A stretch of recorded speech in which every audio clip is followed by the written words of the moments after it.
This one is about a sequence type, but it's kind of more of a technique than maybe a strict sequence as we've seen in other cases. And it's essentially a series of first inversion chords cast in parallel motion.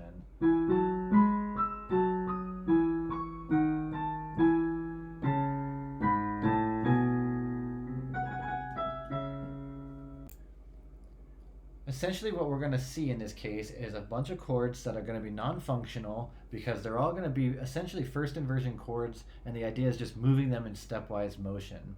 So it's not as strict of a sequence as the other types that we've seen, but essentially it still functions the same way. It covers point A to point B, it fills in the gap, it essentially is a bunch of non-functionality that expands tonic, and in this case it's just a series of first inversion chords anyways.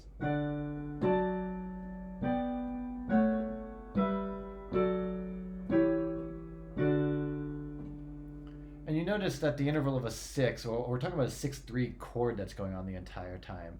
So we could see this very often. Oh, sorry, that's all tonic expansion. And because it's a series of 6-3 chords, first inversion chords, that are moving in parallel motion, stepwise motion probably, more than likely, we can actually see a good opportunity to write 7-6 suspensions into all of these events.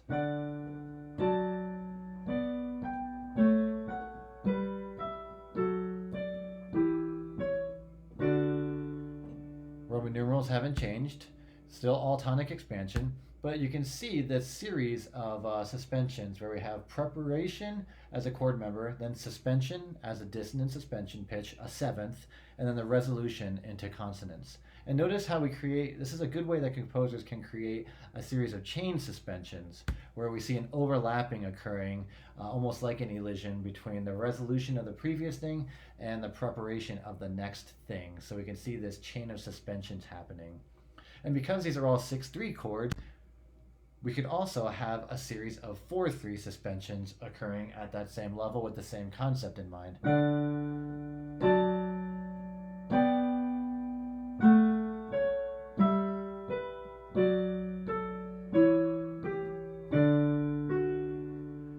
Hasn't changed that much in terms of what's going on. We're still seeing, I mean, it all moved over in this case just because of how I wrote it, but we still have the preparation, suspension, resolution paradigm, and each of those resolutions is acting as a preparation in this series of suspensions.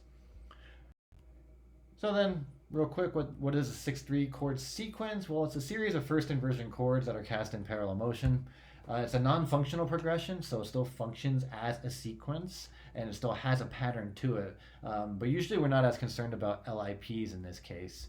And in a lot of cases, just like previous sequences, it's most often tonic prolongational.